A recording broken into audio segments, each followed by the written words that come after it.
आज बहुत सारी एडिटोरियल दिए गए हैं, जैसे कि दैनिक भास्कर का जो एडिटोरियल है, कानून की 2 प्रश्नों का जवाब देता है फैसला। सुप्रीम कोर्ट की बेंच ने विल्किस बानो केस के 11 दोषियों की सजा में गुजरात सरकार द्वारा की गई कमी और रिहाई को गलत ठहराते हुए उन्हें सरेंडर करने को कहा। इस फैसले से कानून के 2 प्रश्नों का एक साथ जवाब मिला है। पहला, सजा कम करने के लिए सजा दिए जाने के समय लागू कानून का संज्ञान लिया जाए, या जब सजा कम की जाने की प्रक्रिया शुरू हुई ना, उस समय का कानून क्या था।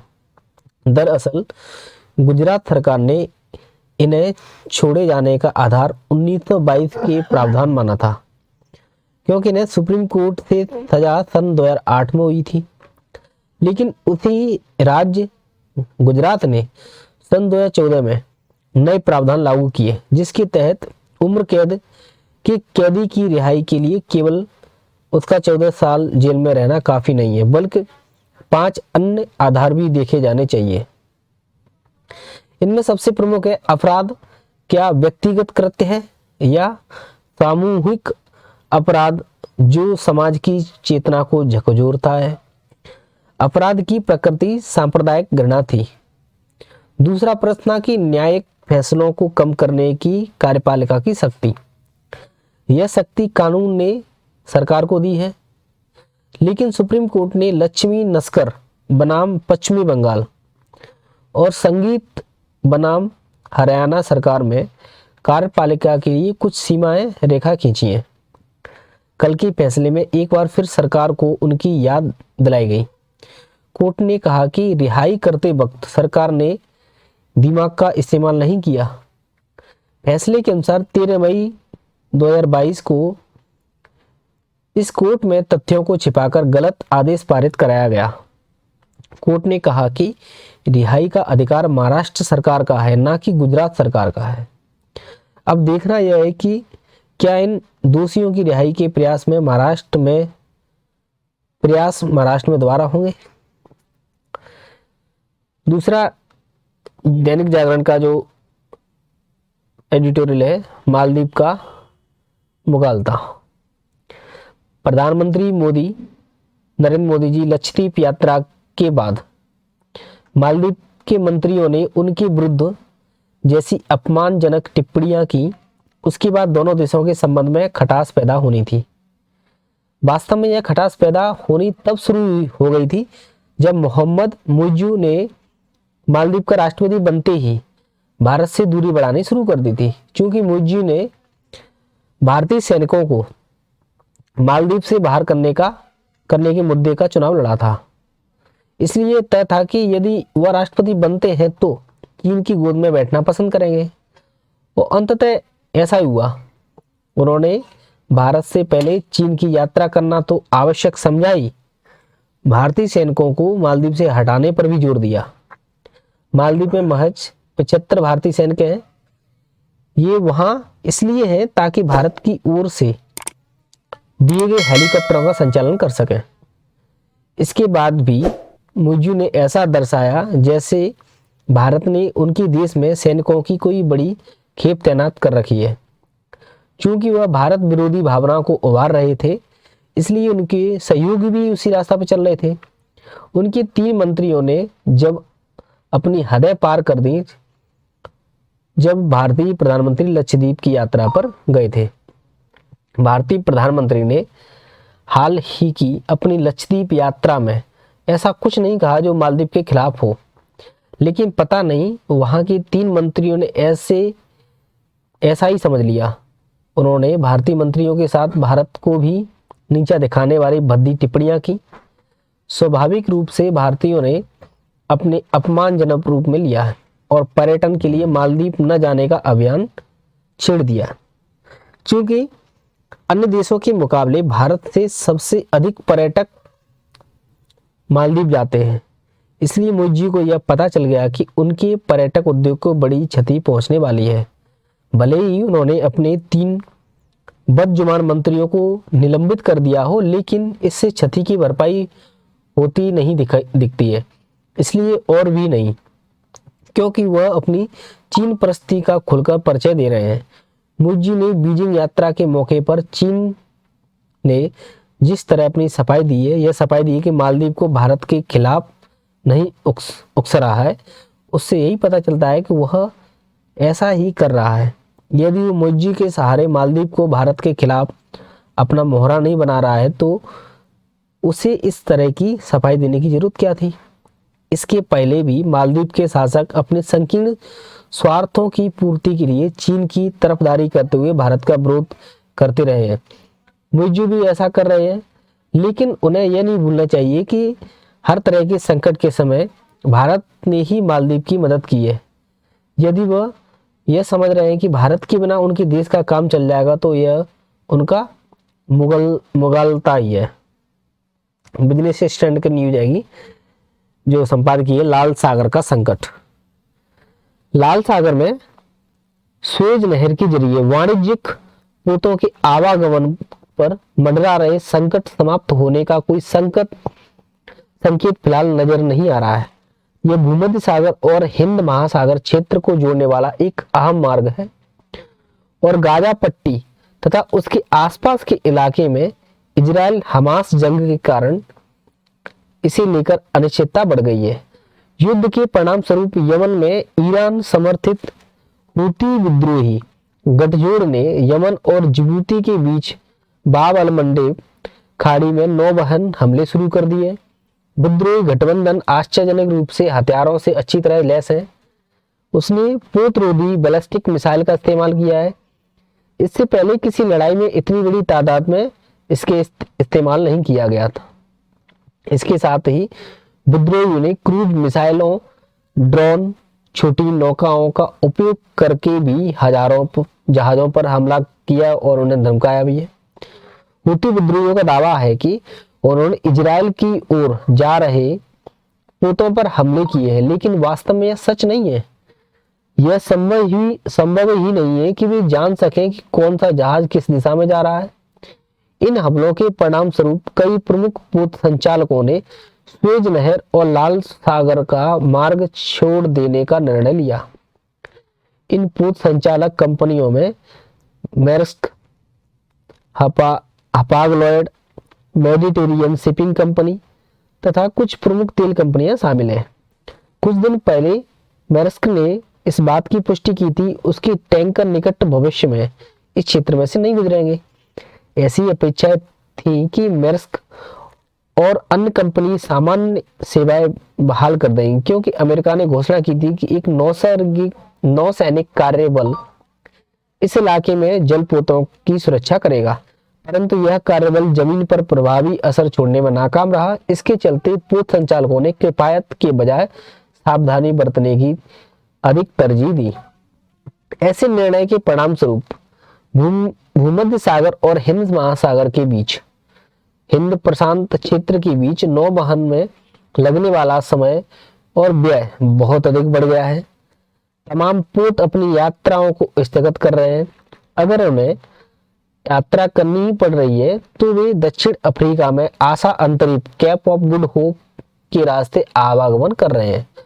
भारत के औद्योगिक संगठनों के हालिया अनुमानों के मुताबिक यूरोप तक पोत भेजने की लागत 70% से 200% बढ़ गई है। विभिन्न प्रमुखों क्षेत्रों में भारत के निर्यात की बात करें तो इसका असर उनकी मार्जिन और प्रतिस्पर्धी क्षमता पर पड़ सकता है। भारत के पूर्वी तटों में से एक निकला है डीजल और जेट फ्यूल कार्गो पोत पहले विलंब से चल रहा है और उसकी दिशा बदल दी गई है। अन्य वैश्विक एकीकरण वाले क्षेत्रों पर भी इसका असर पड़ सकता है। वैश्विक अर्थव्यवस्था और साथ ही 23-24 में भारत की अप्रत्याशित रूप से मजबूत वृद्धि के लिए भी लाल सागर के हालात निकट भविष्य में सर्वाधिक अनिश्चितता वाले हालात बने रहने वाले। पोतों के आवागमन का इस तरह बाधित होना आर्थिक सुधार की प्रक्रिया को गहरी क्षति पहुंचाने वाला साबित होगा। यह मुद्रास्फीति के लिए भी बड़ा जोखिम साबित हो सकता है। इस संदर्भ में यह बात ध्यान देने लायक है कि जबकि स्वेज नहर के रास्ते का इस्तेमाल मुश्किल हो रहा है, इस बीच अमेरिका में इसकी जुड़वा नहर को भी बरसों और दशकों में सबसे कम नौवहन के लिए विवश किया गया है। ऐसा इसलिए क्योंकि जलवायु परिवर्तन के कारण सूखे की स्थिति बढ़ी है, जिसके चलते वहां से गुजरना मुश्किल हुआ है। पिछला वर्ष मध्य अमेरिका के दर्ज इतिहास का सबसे सूखा वर्ष था। विश्व व्यापार के इन दो प्रमुख मार्गों की पूरी क्षमता से काम नहीं करने की स्थिति में भविष्य के व्यापार और वृद्धि के लिए कई अहम जोखिम उत्पन्न हुए हैं। एक आखिरी इंसाफ बिल्किस बानो वाला ही मतलब एडिटोरियल है, जनसत्ता में छपा हुआ है कि बिल्किस बानो मामले में सर्वोच्च न्यायालय का फैसला गुजरात सरकार के पक्षपातपूर्ण व्यवहार पर कठोर प्रहार है। अदालत ने दोषियों को 2 हफ्ते के भीतर समर्पण करने का आदेश दिया है। इसके साथ ही अदालत को गुमराह करने और हक हड़पने को लेकर गुजरात सरकार को कड़ी फटकार लगाई है। पिछले साल 15 अगस्त को गुजरात सरकार ने बिल्किस बानो से सामूहिक बलात्कार करने वाले 11 दोषियों की उम्र कैद की सजा माफ कर दी थी। तब इसे लेकर खासा रोष देखा गया था। उस फैसले को रद्द करने की सर्वोच्च न्यायालय में अपील की गई थी। तब अदालत ने राज्य सरकार से अपने फैसले पर पुनर्विचार करने को कहा, मगर उसने इस फैसले को उचित ठहराया था। इस संबंध में केंद्र सरकार ने भी उसका समर्थन किया था। फिर बिल्किस बानो की अपील पर सुनवाई करते हुए सर्वोच्च न्यायालय ने पाया कि दोषियों की सजा माफी का अधिकार गुजरात सरकार के पास था ही नहीं, चूंकि इस मामले की पूरी सुनवाई महाराष्ट्र में हुई थी, इसलिए इसका फैसला वही कर सकती थी। मगर गुजरात सरकार ने अदालत के सामने गलत तथ्य पेश कर वह हक हड़प लिया। बिल्किस मामले में गुजरात सरकार का रुख शुरू से ही पक्षपातपूर्ण देखा गया था। जब दोषी जेल में थे तब भी उन्हें लंबे समय के लिए पेरोल पर बाहर आने की इजाजत दी गई। यह ठीक है कि राज्य सरकार को कुछ मामले में दोषियों की सजा माफ करने का अधिकार है, मगर इससे उनके विवेक की भी परीक्षा होती है। वे किस प्रकृति के मामले में अपने विशेष अधिकार का उपयोग कर रही हैं। बिल्किस का मामला सामान्य अपराध नहीं था। गुजरात दंगों के समय 11 लोगों ने उससे बलात्कार किया था। उस समय उसके गर्भ में 5 महीने का बच्चा था। फिर उसके सामने ही उसके परिवार के 7 लोगों की हत्या कर दी गई थी, जिसमें उसकी 3 साल की बेटी भी थी। समझना मुश्किल नहीं है कि उस घटना का बिल्किस के मन पर क्या असर पड़ा होगा। किस पीड़ा, त्रास और भयावह स्थितियों से उसने अपने आप को उबरने की कोशिश की होगी। ऐसी बर्बर घटना के दोषियों की सजा माफ करने पर विचार करते हुए राज्य सरकार ने से विवेकपूर्ण व्यवहार की अपेक्षा की जाती थी। सर्वोच्च न्यायालय ने कहा भी है कि अधिकार केवल दोषियों के नहीं होते हैं, पीड़िता के भी होते हैं। समझना मुश्किल है कि राज्य सरकार को दोषियों की कथित पीड़ा तो समझ में आई, मगर बिल्किस का दर्द क्यों नहीं महसूस हुआ। गुजरात सरकार ने इस फैसले की कई दृष्टियों से आलोचना हुई है। इसके पीछे राजनीतिक मकसद भी देखे गए थे, जो दोषियों के रिहा होते ही दिखाई दिए। दोषियों का माला पहनना का स्वागत किया गया, मानो वे किसी जघन्य अपराध की दोषी नहीं, बल्कि उन्हें कोई वीरोचित कार्य किया गया हुआ। इस तरह उनकी सजा माफ न कर सिर्फ उन्हें निर्दोषित साबित करने, बल्कि समाज में उनका महिमा मंडल करने का भी प्रयास हुआ था। ऐसा बलात्कार और हत्या करने, समाज विद्वेष फैलाने वालों की सजा माफी और स्वागत किसी भी सभ्य समाज की निशानी नहीं मानी जा सकती। इससे समाज में गलत संदेश जाता है। ऐसे आपराधिक प्रवृत्ति वाले लोगों को उकसावा मिलता है। गुजरात सरकार के फैसले पर सर्वोच्च न्यायालय की नाराजगी स्वाभाविक है। आखिर इस तरह के पक्षपातपूर्ण फैसले करने वाली सरकार को कल्याणकारी और महिलाओं की सुरक्षा के प्रति प्रतिबद्ध कैसे माना जा सकता है। ये बहुत ही बढ़िया मजेदार, मतलब इसमें बहुत इंफॉर्मेटिव एडिटोरियल था। जीत और चुनौती, इससे संबंधित ये भी कल जो बांग्लादेश में चुनाव हुए उससे संबंधित रहेगा ये एडिटोरियल। बांग्लादेश में हुए ताजा चुनावों के दौरान कम मतदाताओं और विपक्षी दलों की लगभग अनुपस्थिति को देखते हुए नतीजे बिल्कुल आकलन और उम्मीद के मुताबिक आए हैं। इसमें आवामी लीग पार्टी को भारी जीत मिली और एक बार फिर शेख हसीना के नेतृत्व में बांग्लादेश में नई सरकार का गठन होना तय हुआ है। यानी कहा जा सकता है कि चुनावों से पहले ही उपजी अलग अलग परिस्थितियों के बीच शेख हसीना और उनकी पार्टी के लिए एक तरह से अनुकूल स्थिति थी और उनके सामने राजनीतिक चुनौती न के बराबर थी। मगर अब देखने की बात होगी कि खाली मैदान में हासिल चुनावी जीत के बाद बनने वाली सरकार और शासन तंत्र में लोकतंत्र कितना सुरक्षित रह पाएगा। गौरतलब है कि रविवार को हुए चुनावों में शुरू में बहुत कम यानी 27.15% मतदान हुआ, मगर बाद में यह आंकड़ा 40% तक पहुंच गया था, जिस पर सवाल भी उठे। इसके बावजूद कहा जा सकता है वहां विपक्षी दलों के चुनावी बहिष्कार के आह्वान का भी खासा प्रभाव पड़ा था। यह वजह नहीं है कि चुनाव के मैदान में लगभग एक तरफा लड़ाई और जीत के बाद सबसे ज्यादा इस बात को लेकर चिंता जताई जा रही है कि वहां लोकतंत्र का भविष्य क्या रहेगा।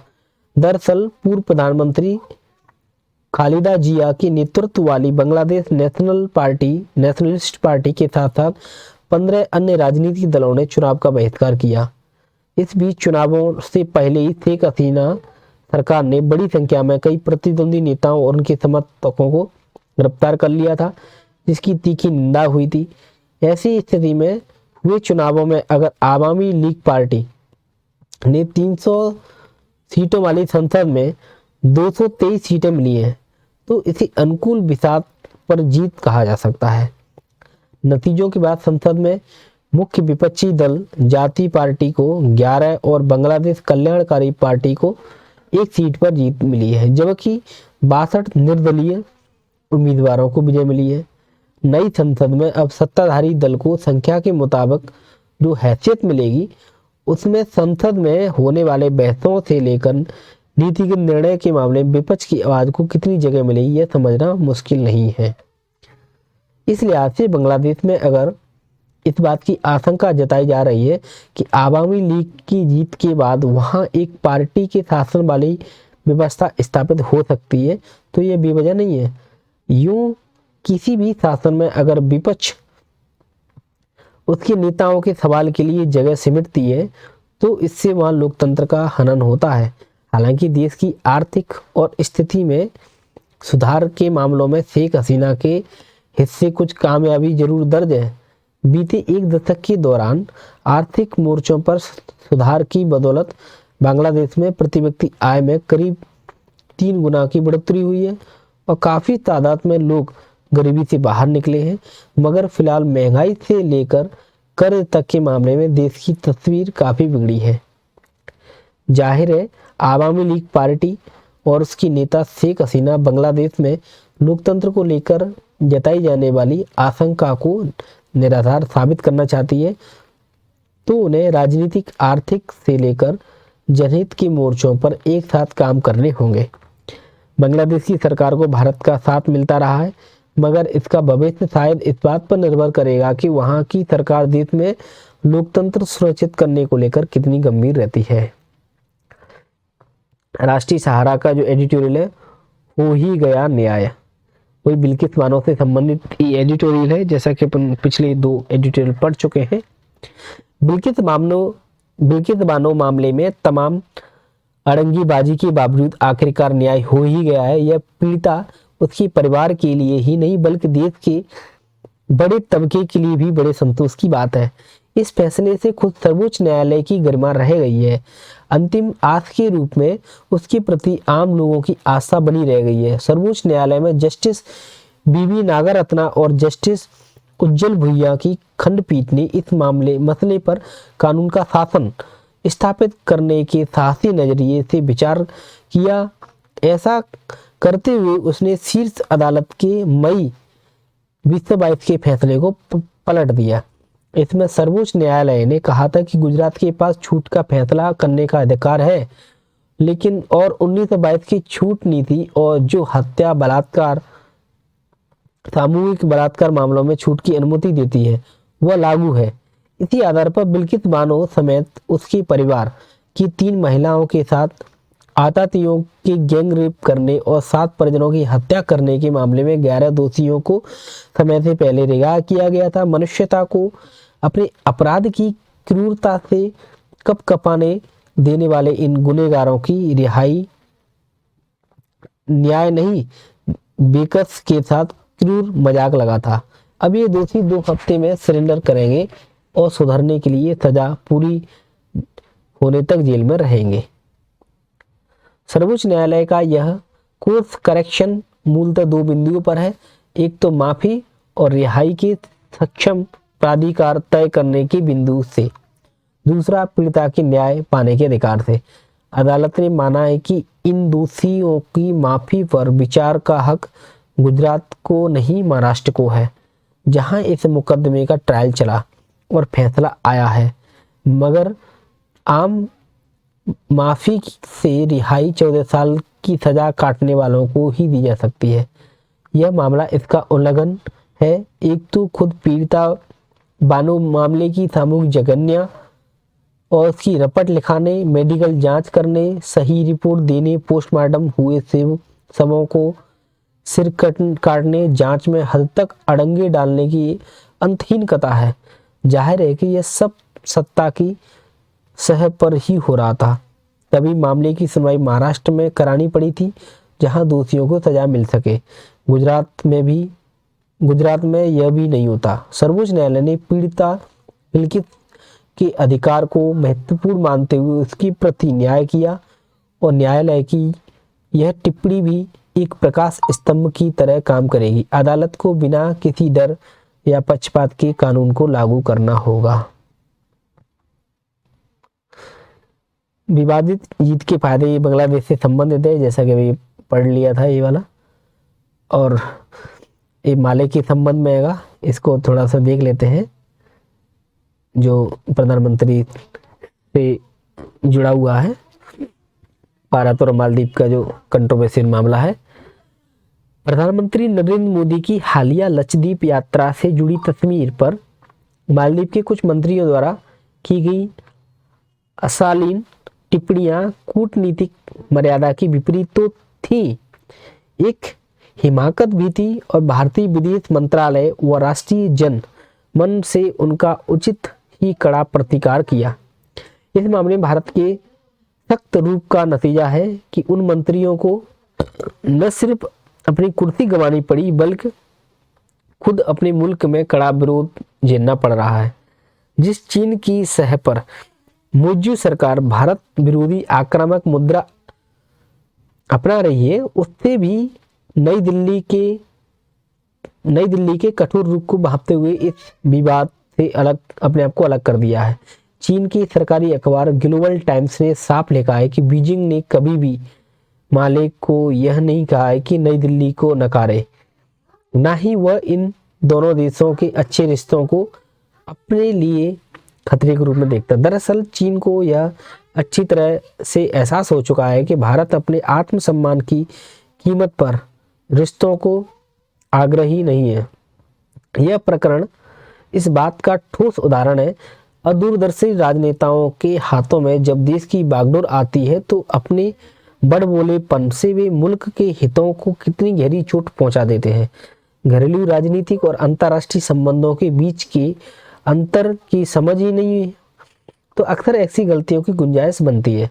मालदीव के इन तीनों निलंबित मंत्रियों मरियम स्यूना, महमूद माजिद और मालसा शरीफ ने यदि अपना इतिहास भूगोल पढ़ा होता तो शायद वे ऐसी हरकत नहीं करते।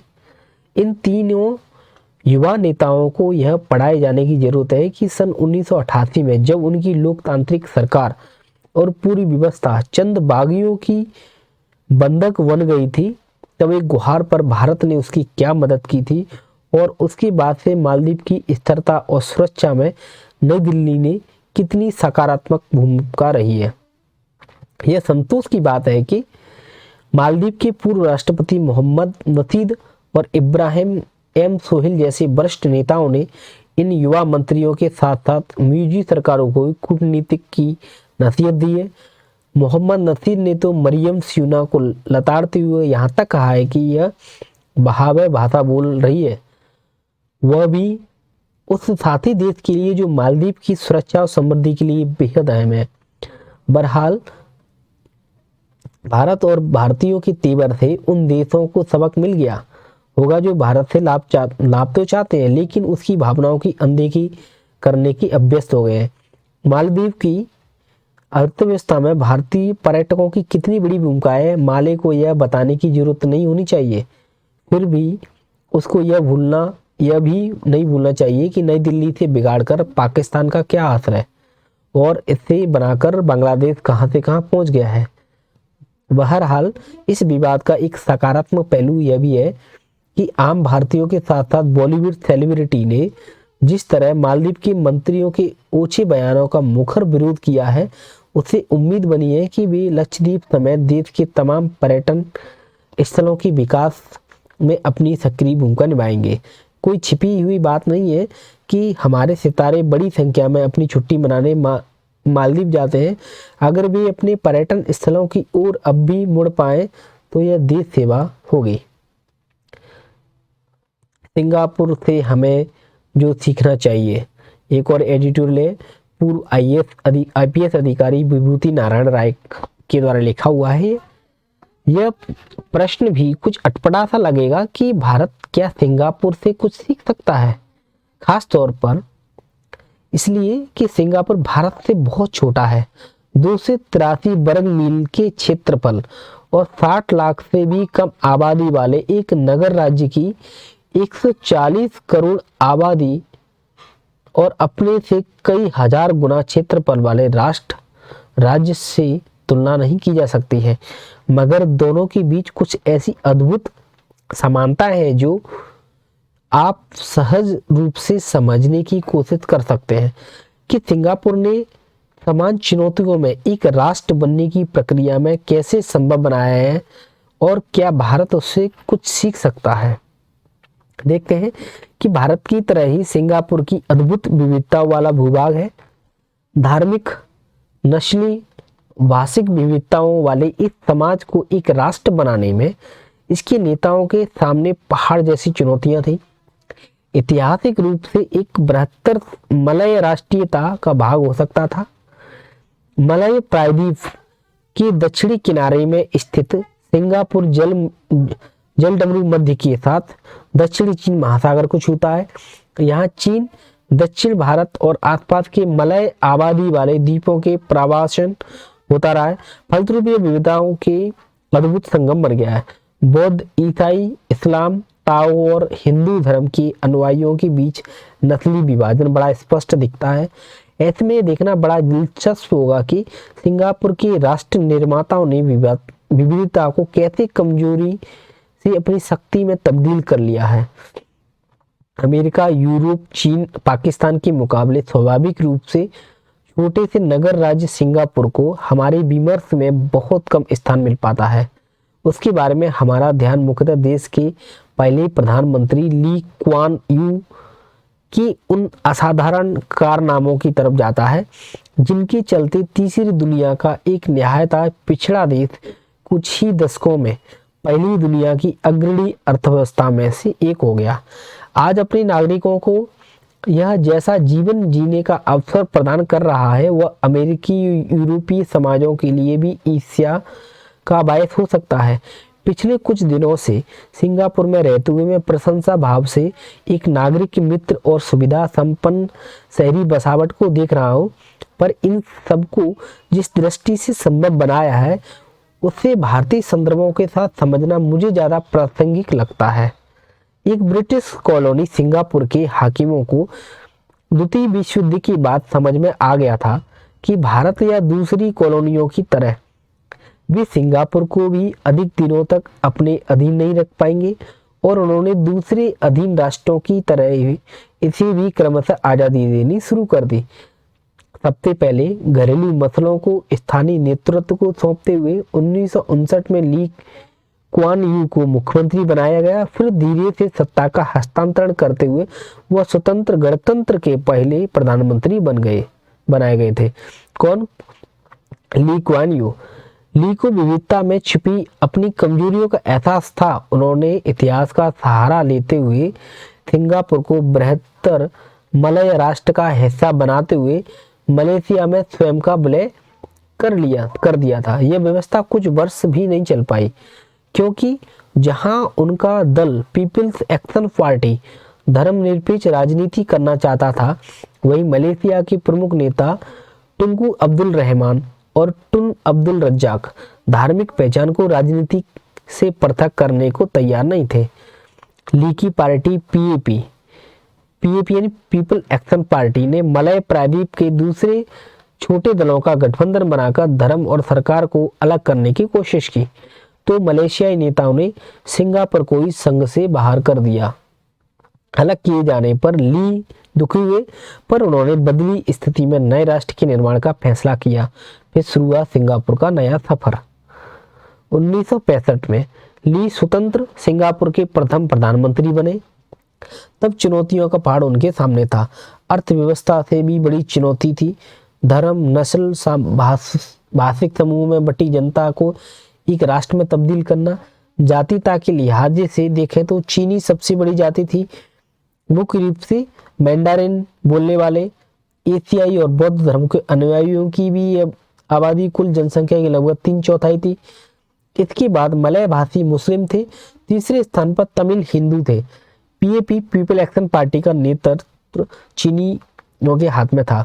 उनकी विशाल बहुमत को देखते हुए स्वाभाविक अपेक्षा हो सकती थी कि सिंगापुर मैंडारिन और चीनी पहचान वाला राष्ट्र बनता। ली की समझ इस मामले में स्पष्ट थी। उन्हें एक उदार, धर्मनिरपेक्ष, समावेशी सिंगापुर बनाना था। पहली चुनौती भाषा को लेकर आई। उन्होंने तय किया कि अंग्रेजी, मैंडारिन, मलय, तमिल को राष्ट्रभाषा का दर्जा दिया जाएगा, लेकिन रोजमर्रा के सरकारी कामकाज की भाषा अंग्रेजी होगी। इस शुरुआती उदारता का परिणाम यह हुआ कि समय समय पर शैक्षिक पाठ्यक्रमों में उन भाषाओं को भी बिना किसी हिंसक आंदोलन की जगह मिलती रही, और आज भारतीय भाषाओं में हिंदी, गुजराती, बंगला, उर्दू की भी पढ़ाई की सुविधा विद्यालयों में उपलब्ध है। एक भारतीय के तौर पर जब मैं मेट्रो स्टेशन पर तमिल में उद्घोषणाएं सुनता हूँ तो मुझे बहुत प्रसन्नता होती है। जातीयता के स्तर पर भी यहाँ सभी को तरक्की के समान अवसर मिले हैं। इन दिनों सिंगापुर के प्रधान न्यायाधीश एक भारतीय मूल के सज्जन हैं।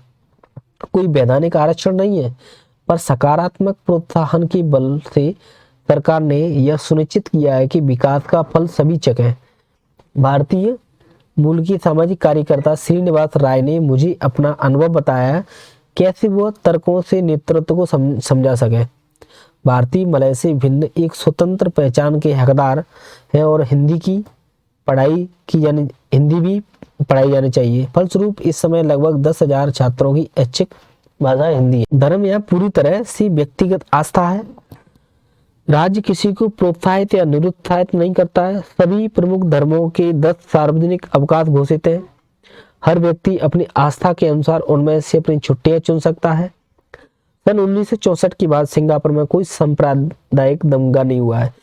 सिंगापुर की भौतिक प्रगति के पीछे यही समावेशी चेतना है, जिसने एक ऐसा समाज बनाने में प्रधानमंत्री ली की मदद की थी, और जिसको लेकर भारत सिंगापुर से कुछ सीख सकता है।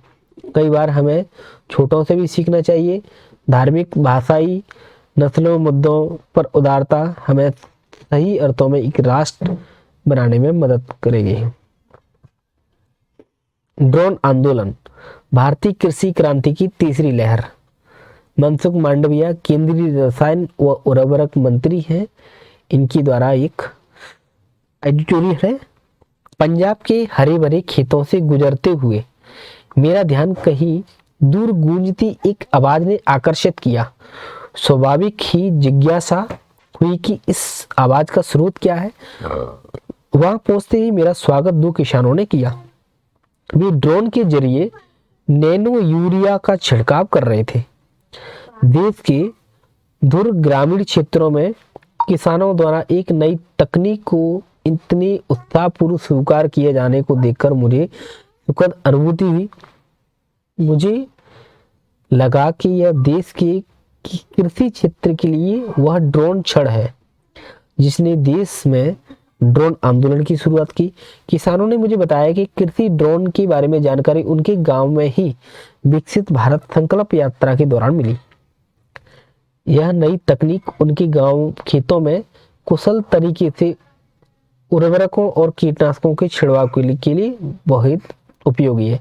कृषि कार्य में ड्रोन के इस उपयोग को मैं कृषि क्रांति की तीसरी लहर के रूप में देख रहा हूँ।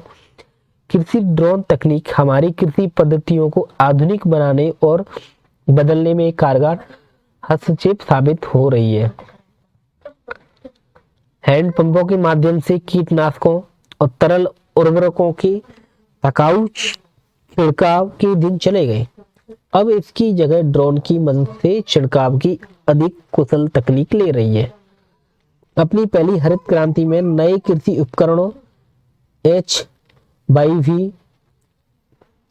उच्च उत्पादकता किस्में, जो हाइब्रिड बीज वगैरह होते हैं ना, कीटनाशक और रासायनिक उर्वरकों के उपयोग की शुरुआत हमने देखी।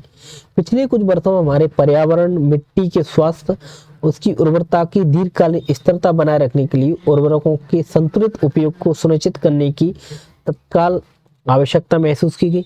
खुद प्रधानमंत्री मोदी ने 19 में स्वतंत्रता दिवस के अवसर पर लाल किले से इसका आह्वान किया। इससे प्रेरित होकर सरकार ने जैव, नैनो जैविक उर्वरक जैसे वैकल्पिक उर्वरकों को बढ़ावा देने के लिए PM प्रणाम गोवर्धन जैसी कई पहल शुरू की। इन नए प्रयासों के बारे में जागरूकता बढ़ाने और किसानों को एकीकृत समाधान प्रदान करने के लिए प्रधानमंत्री किसान समृद्धि केंद्र की स्थापना की गई। स्वदेशी रूप से विकसित नैनो उर्वरक बेहतर है क्योंकि वे पारंपरिक रासायनिक उर्वरकों का पर्यावरण अनुकूल और प्रभावी विकल्प प्रदान करते हैं। इससे मिट्टी की गुणवत्ता बनाए रखने और फसल की उपज में सुधार करने में सहायता मिल रही है। साथ ही बेहतर पोषक तत्व, उपयोग दक्षता, आसान प्रबंधन जैसे कई फायदे भी हैं। इसकी व्यापक स्वीकार्यता सुनिश्चित करने में अगली चुनौती कुशल अनुप्रयोग प्रणाली की एक विधि विकसित करना है। आसानी से अपनाने के लिए एक इकोसिस्टम का निर्माण करना, कृषि समुदायों तक लाभ को प्रभावी ढंग से संप्रेषित करना था। भारत की युवा और गतिशील स्टार्टअप द्वारा किसान ड्रोन का विकास तरल उर्वरकों के इस्तेमाल के लिए एक प्रभावी, कुशल और तकनीकी प्रदान करता है। मिनटों में एक एकड़ कृषि भूमि पर छिड़काव करने की क्षमता अपने खेतों में घंटों मेहनत करने वाले किसानों के लिए वरदान साबित हुई है।